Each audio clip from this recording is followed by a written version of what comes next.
कि बैठिए। अरे बुद्ध बनना इतना आसान होता तो आप बन नहीं जाते। बुद्ध 6 साल एक आसन पे बैठे रहे, आप 6 घंटे नहीं बैठ पाते।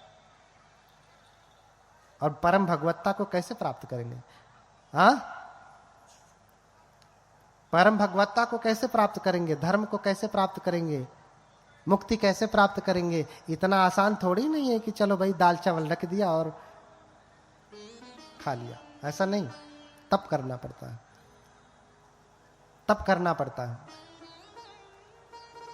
ठीक है, तो धम्म और धर्म में कोई भेद नहीं। धम्म पाली में है, धर्म हिंदी में है। अब भाव समझिए कि जब हम धर्म कह रहे हैं तो धर्म का क्या अर्थ है। ठीक है, जैसे एक शब्द ले लीजिए, सत्य। शब्द क्या है? सत्य। अच्छा, हम किसी हिंदू व्यक्ति से पूछेंगे कि बताओ सत्य क्या है, तो वो क्या कहेगा? ब्रह्म सत्यम। क्या कहेगा? शब्द क्या है? सत्य। किसी हिंदू व्यक्ति से पूछा जाए तो क्या कहेगा? ब्रह्म सत्यम। भैया उसके धर्म में ब्रह्म सत्य है। लेकिन वही बात बौद्ध धर्म में आकर के आपसे पूछा जाए कि बताओ कि सत्य क्या है, तो क्या कहा जाएगा? दुखं सच्चं। हाँ, पाली में कहा जाएगा क्या? सत्य वही है, शब्द वही है, लेकिन सत्य उनके लिए ब्रह्म है, बुद्ध के लिए दुख है। इसलिए पहला आर्य सत्य क्या है? इदं खोपन भिक्खवे दुखं आर्य सत्यं। जाति पि दुखा, जरा पि दुखा, व्याधि पि दुखा, मरणम पि दुखं। अपिये ही संपयोगो दुखो, पिये ही विपयोगो दुखो, यम पिच्छं न लभति तम पि दुखं, संकितेन पंच उपादान खंधा दुखा। ये सब कुछ सत्य है। बुद्ध ने क्या कहा? दुख सत्य है। इसलिए शब्द को लेकर के लड़ाई मत करिए, शब्द को लेकर के लड़ाई मत करिए, दर्शन को लेकर लड़ाई करिए कि हमारे में इसका क्या अर्थ है, हमारे धर्म में इसका क्या अर्थ है। बात बहुत दूर तक चली गई, बहुत सारी बात है कहने के लिए, आगे कहता रहूंगा, प्रसंगवश आ गई है। बोलिए भगवान बुद्ध की। तो 3 चीजें मैंने कहा। भगवान बुद्ध का धर्म तर्क की कसौटी पे नहीं, परीक्षण पे कसा जाता है। परीक्षण को कसने वाला भी योग्य होना चाहिए, और वो परीक्षण पे भी अंततः क्या करना पड़ता है? आंखें बंद करके मानना ही पड़ता है। अंततः क्या आता है? भरोसा ही आता है। लेकिन वो भरोसा परीक्षण की प्रक्रिया से गुजरता है, ऐसे ही नहीं। कैसे? परीक्षण की प्रक्रिया से गुजरता है। ऐसे ही आंखें बंद करके नहीं मानना। तो सुमेध ने अपने समस्त पारमिताओं का स्मरण किया कि दानशील आदि जो 10 पारमिताएं हैं उसको उन्होंने पूरा किया। और पारमिता पूरा करने के लिए एक ही जन्म पर्याप्त नहीं होते। अब आपको जन्म पुनर्जन्म को लेकर की बहुत सारी विविधताएं हैं, सुनेंगे। अब आप कहेंगे जन्म पुनर्जन्म कहां से आ गया? आप तो पाप पुण्य तक को मानने को राजी नहीं। भले गाथा लिखा देंगे सब पापस आकरणं कुशल संपदा, सभी पापों को ना करना, कुशल कर्म का संचय करना, ये आप लिखवा देंगे। लेकिन आप कहेंगे बौद्ध धर्म में पाप पुण्य होता ही नहीं। भैया गाथा क्यों लिखवाए? हाँ, गाथा क्यों लिखवाए? हाँ, देखिए जन्म पुनर्जन्म भी होता है, अच्छे बुरे कर्मों का विपाक भी होता है। नहीं तो बताइए ना, व्याख्या करूंगा आगे, थोड़ा सा झलक। माता पिता खाया वही पिया, उसी घर में रही वही पति हैं, वही सास ससुर है, सब कुछ वही है ना। लेकिन एक बेटा पैदा हुआ तो एकदम जंगाली हो गया, हुआ ना। दूसरे बेटे के समय भी माता वही है, पिता वही है, वही घर है, वही सास ससुर है, वही भोजन है, दाल चावल, हाँ, सब्जी रोटी या जो कुछ भी। लेकिन दूसरा बेटा पैदा हुआ तो एकदम सीधा है, लोग कहते हैं गाय जैसा सीधा है। क्यों? आपने बनाने में कुछ गड़बड़ी की क्या? बताइए माता जी लोग। आप पहले बेटा बेटी में, बेटा हो चाहे बेटी हो, आप पहले के जो है समय में ध्यान देती हैं, दूसरे के समय में नहीं, या दूसरे के समय में नहीं ध्यान देती हैं, पहले के समय में नहीं। ऐसा है क्या? पिता का भी वही काम है, पहले बेटे के समय में भी उतना ध्यान, दूसरे के समय में भी उतना ध्यान। लेकिन एक परम संत हो गया और एक जंगाली हो गया। क्यों हुआ आप बताओ ना। हाँ, समय की बात है। आज हम यहां धान लगाएंगे तो धान होगा, आज से 10 साल बाद लगाएंगे तो वो गेहूं हो जाएगा, यही ना? नहीं, ऐसा नहीं। समय से कुछ लेना देना नहीं। समय उसमें सहयोगी है, लेकिन समय परिवर्तित नहीं कर सकता। हमारे कुशल अकुशल कर्मों का जो संस्कार किसे कहते हैं? कुशल और अकुशल कर्मों की जो छाप हमारे मन पे पड़ती है उसे हम संस्कार कहते हैं। इसलिए जब व्यक्ति मरता है तो च्युति चित्त और पटिसंधि चित्त के बीच में बहुत महत्वपूर्ण भूमिका होती है कि जो चित्त मर रहा है, जो विज्ञान मर रहा है, विज्ञान यानी कॉन्शसनेस, आप उसे चित्त कहें, मन कहें, जो विज्ञान अभी इस शरीर से निकल रहा है, छोड़ रहा है, मर रहा है और दूसरी जगह प्रतिसंधि ग्रहण कर रहा है, पटिसंधि शब्द आया है ना, उन दोनों के बीच में बड़ा अंतर है। देखिए, आपको गर्भ वही मिलेगा जिसके आप अधिकारी हैं, दूसरा गर्भ नहीं मिलने वाला। बोलिए भगवान बुद्ध की। बहुत सुंदर से व्याख्या आगे होगी, है ना। आपको गर्भ वही मिलेगा जिसके आप अधिकारी हैं, दूसरा गर्भ नहीं मिलने वाला है। अच्छा, आप बताइए, आपने इंजीनियरिंग की पढ़ाई की है और आप पूरा सोर्स लगा लीजिए, फोर्स लगा लीजिए, दौलत लगा लीजिए, सब कुछ लगा लीजिए और कहिए कि आपको डॉक्टर बना दे, डॉक्टर की नौकरी दे दे, मिलेगी? मिल सकती है? स्वयं राष्ट्रपति भी अगर आपके ऊपर अनुकंपा करें, दया करें, तो भी नहीं कर सकते। कर सकते हैं? नहीं। क्यों? क्योंकि आपकी पात्रता डॉक्टर बनने की नहीं है। आप जब भी बनेंगे, जब भी आपको पोस्ट मिलेगी, क्या मिलेगी? इंजीनियर की ही मिलेगी, चाहे कृपा से चाहे बिना कृपा के मिलेगी तो इंजीनियरिंग ही, या तो ऐसे ही रहिए, भटकते रहिए। आप समझिए, ऐसे ही आपकी जो योग्यता है उसी के अनुसार गर्भ मिलता है। आपके लिए वही वैकेंसी में आप अप्लाई कर सकते हैं, अप्लाई कर लीजिए, लेकिन आपको नौकरी मिलने वाली नहीं। आप उसी गर्भ में जाएंगे जिसके अनुसार आपका कर्म होगा, दूसरे गर्भ में नहीं जाएंगे। सिद्धार्थ गौतम या अन्य जो बुद्ध हैं उसी गर्भ में जाते हैं जो गर्भ उनके अनुकूल होता है। अब जैसे सुमेध अवलोकन कर रहे हैं तो पंच महाविलोकन करते हैं। इस बात को लेकर के लोगों में बड़ा भ्रम है, बड़े बड़े विद्वानों को बड़ा मतभेद है, क्योंकि पढ़ते नहीं है त्रिपिटक। लेखकों की पढ़ करके चुटपुटिया और उससे तर्क वितर्क करते हैं। पहले मूल पढ़िए। देखिए, आप जब कुछ पढ़ाते हैं विज्ञान में तो कोई शब्द अटकता है तो उसकी पर्टिकुलर डिक्शनरी है ना, शब्दकोश है, भाषा शास्त्र है। जब किसी चीज की व्याख्या करनी हो तो देखो भैया, हाँ, अनुसंधान किसे कहते हैं, इस डिक्शनरी में देखो, वहां से परिभाषा आपको मिलेगी। लेकिन बौद्ध धर्म में शब्दों की व्याख्या कहां पे है, आप कहां से देखेंगे?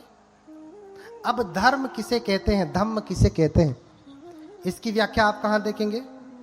पहली बात तो मूल त्रिपिटक है। त्रिपिटक की व्याख्या करने के लिए उसकी 8 कथाएं हैं। जो चीजें आपको समझ में नहीं आती उसकी डिक्शनरी समझिए, उसका भाषा शास्त्र समझिए, है ना, उसका वर्णन शास्त्र समझिए, वो 8 कथा है। जो चीज आपको समझ में नहीं आएगी वो 8 कथा आपको बताएगी। और 8 कथा से नहीं स्पष्ट हुआ तो टीका, टीका से नहीं तो अनुटीका, नहीं टीका तो भाष्य, महाभाष्य, बहुत कुछ, बहुत सारे बने हुए हैं। ऐसे ही हमारे बौद्ध धर्म के जो सिद्धांत हैं उनकी व्याख्या हमारे त्रिपिटक में है, उनकी अटकथाओं में है, उनके भाष्य में है, उनकी टीका, अनुटीका, महाटीका, इन सारी चीजों में है। उसको देख करके आप अर्थ समझें, अन्यथा आपको अर्थ मिलने वाला नहीं है। बोलिए भगवान बुद्ध की, भगवान बुद्ध की। बैटरी लो हो गई ना, एक बार थोड़ा सा खड़ा हो जाए, थोड़ा सा पैर आपको आराम मिल जाएगा बैठे बैठे।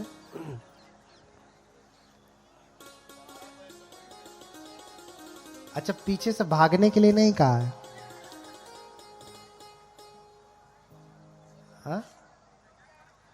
पीछे से भागना नहीं है, थोड़ा कूद लीजिए, हाथ पांव सीधा कर लीजिए तो थोड़ा आराम आ जाए।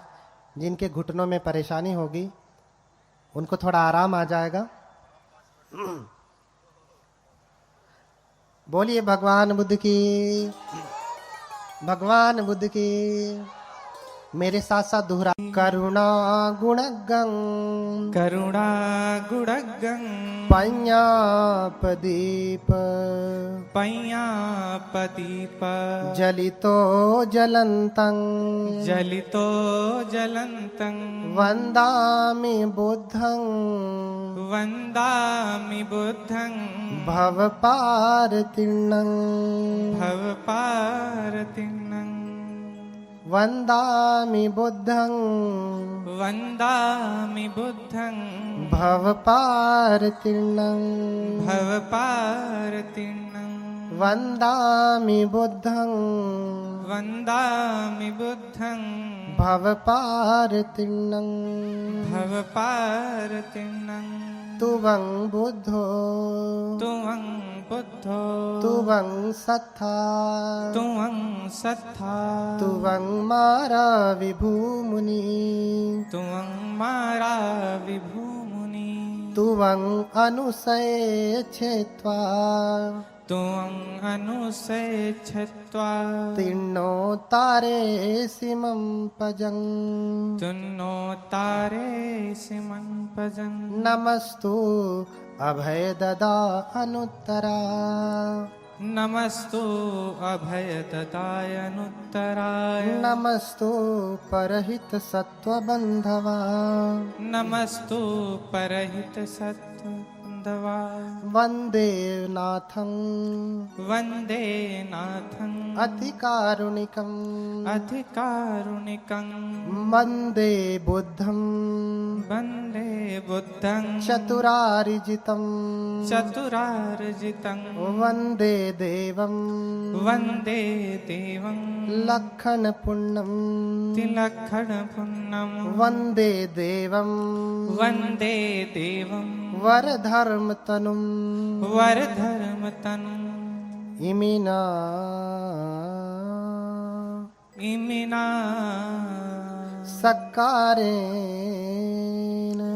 सक्कारेण, बुद्धं, बुद्धं, अभिपूजयाम, अभिपूजया, इमिना इमिना सक्कारेण, सक्कारेण, धम्मं, धम्मं, अभिपूजयाम, अभिपूजया, इमिना इमिना सक्कारेण, सक्कारेण, संघं, संघं, अभिपूजयाम। अभिपूजया। बोलिए भगवान बुद्ध की करुणा हो, बोलिए भगवान बुद्ध की करुणा हो, बोलिए भगवान बुद्ध की करुणा हो। थोड़ा आराम आया? नहीं आया? तो बैठ जाए।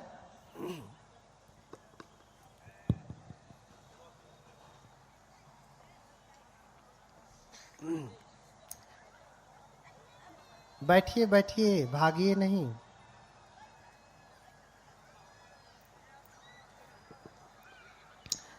बैठ जाइए। बोलिए भगवान बुद्ध की। बैठ जाइए। थोड़ा सा और रुकें, कुछ ही समय में समापन किया जाएगा, इसलिए पूरा सुन के जाएं।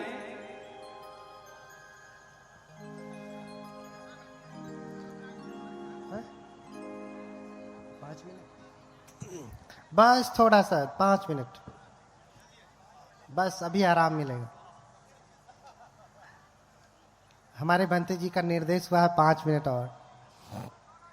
हाँ, अच्छा नहीं लग रहा है? हाँ, 5 बजे तक, 5 बजे तक बैठेंगे हम तो। सुबह के 5 बजे तक बोलते रहेंगे, हमको नहीं कोई दिक्कत है। आप सुनने को राजी हो और हम ऐसे बैठे रहेंगे 5 बजे तक, आपको खड़ा बैठा देंगे, बस सुनने को राजी होइए। बोलिए भगवान बुद्ध की।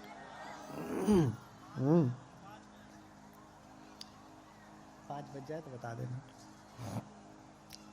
हाँ, तो जो है पंच महाविलोकन करते हैं कि मेरी माता कौन होगी, मेरे पिता कौन होंगे, मैं कहां पे जन्म लूंगा, क्षेत्र क्या होगा। इन सारे विलोकनों को बोधिसत्व देखते हैं और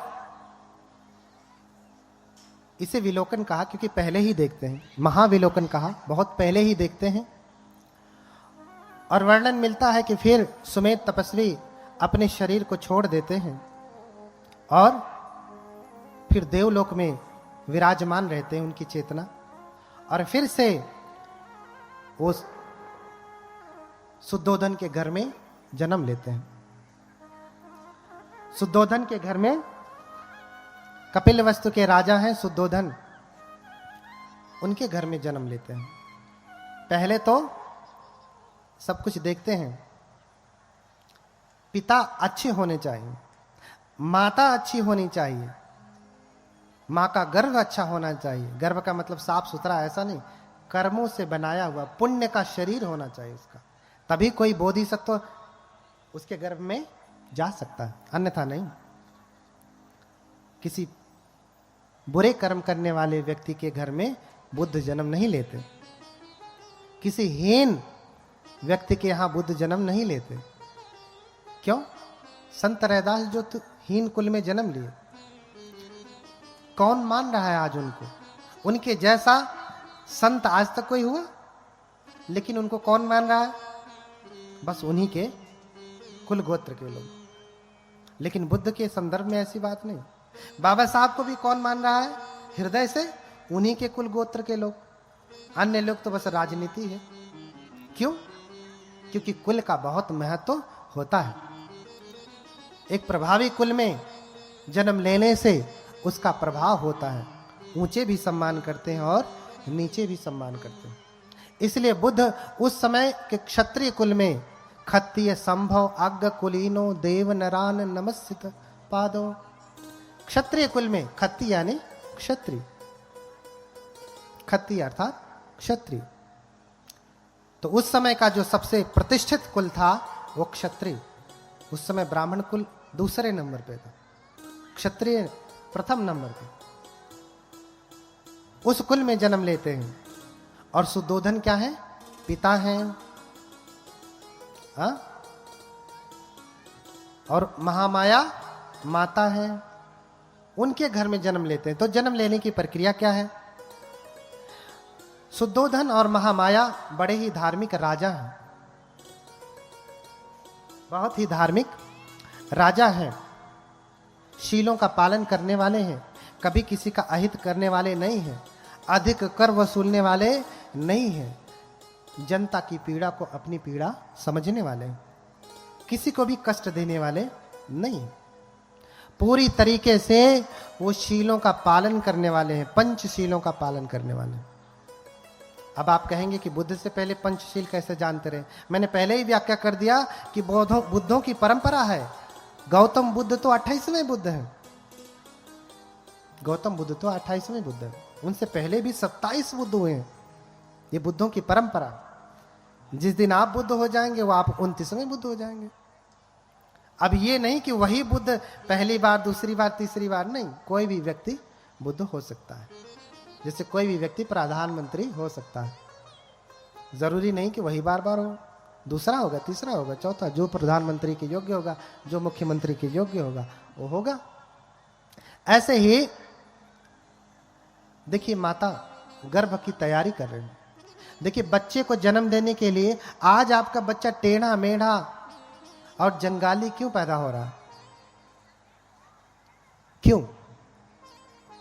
अच्छा, आप खेत में फसल बोते हैं तो फसल तो अच्छी होती है ना। जितने अच्छे से किसानी करते हैं फसल भी उतनी अच्छी होती नहीं। लेकिन ये कौन सी किसानी की आपका बेटा ही अच्छा नहीं होता? भगवान बुद्ध भी कृषक हैं। कस्य को पटी जानामि, मैं भी कृषक हूं, कसी भारद्वाज सूत्र में है ना। आप ये भौतिक खेती तो अच्छे से कर लेते हैं, लेकिन अपने बेटे बेटियों की खेती अच्छे से नहीं कर पाते। आप जानते भी नहीं कि आपका बेटा क्यों बचपन से पैदा हुआ, तो उसे आप बंदूक दिखाइए, राइफल दिखाइए, चाकू दिखाइए, डराइए, धमकाइए, वो डरने वाला नहीं है ना। आप ही को डरा देता है। और कोई कोई अपने आप ही जन्म लेता है एकदम सीधा साधा, दे दिया तो खा लिया, दूध पिला दिया तो पी लिया, नहीं तो न मांगता है न रोता है। जहां बैठा दिए वो बैठा रहेगा दिन भर, जो पहना दीजिए पहना रहेगा, न खिलौना मांगेगा, न मेला जाने के लिए कहेगा, न बाजार घूमेगा, न आइसक्रीम मांगेगा, हाँ, न छोला केक भजिया पकौड़ी, कुछ भी नहीं कहेगा। होते हैं ना ऐसे भी। और एक तो धमकी ही देता रहेगा, मम्मी दे दो नहीं तो मैं माचिस जला लूंगा, मम्मी 10 रुपए दो नहीं तो मैं भी कूद जाऊंगा। होते हैं ना। ऐसा क्यों होता है? कहां गड़बड़ी रह जाती है? आपने जान करके गड़बड़ी नहीं की, लेकिन गड़बड़ी तो हुई है, इसलिए तो फसल अच्छी नहीं हुई। क्यों? मैंने कहा ना, बुद्ध की शिक्षा भारत से विलुप्त हो गई, इसलिए आपको खेती करने का जो ज्ञान था वो भी भूल गया। जहां जहां बुद्ध की शिक्षाएं हैं, बौद्ध धर्म है, वहां वहां बच्चे इतने उपद्रवी नहीं है, इतने बदमाश नहीं है। क्यों? क्योंकि तैयारी कर रहे हैं। शुद्धोधन और माता महामाया। जाति शताम पंचम नूनकानी, जाति शताम पंचम नूनकानी, सबोधि सत्वस्य बभूव माता, पिता च शुद्धोधनस्तु तत्र तत्र, पतिरूप तस्मा जन्नी गुणान्विता। हाँ?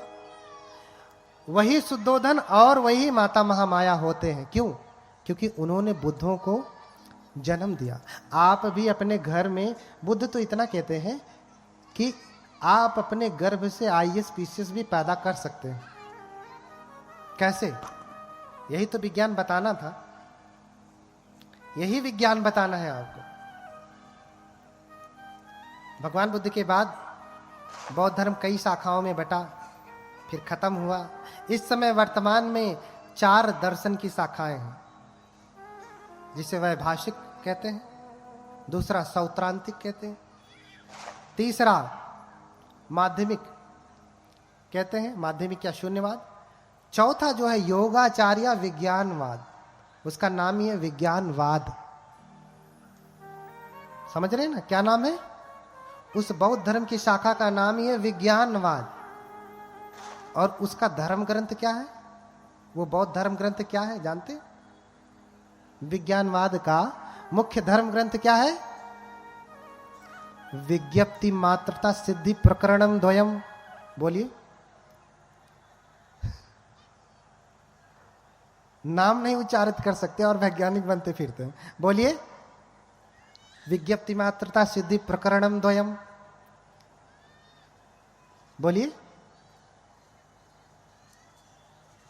बोलेंगे? चलिए बोलिए। विज्ञप्ति मात्रता सिद्धि प्रकरणम द्वयम। कठिन है ना? तो जिसका नाम इतना कठिन, वो विज्ञान कितना कठिन, उसे समझना कितना कठिन। ऐसे गाय चराते भैंस चराते सीख लिया जाए तो भैया बुद्ध नहीं हो जाएंगे। सीखेंगे, लेकिन उसका एक क्रम है, उसका एक क्रम है। ठीक है,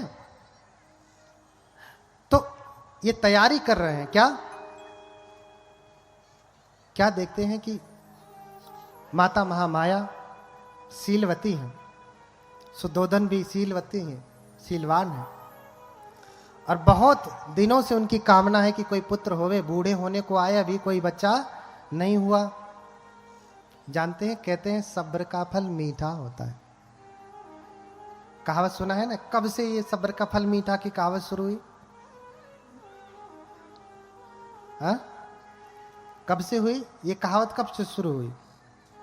माई मुँह मौसी जिए, सुने हैं ना? सब एक एक करके बताऊंगा।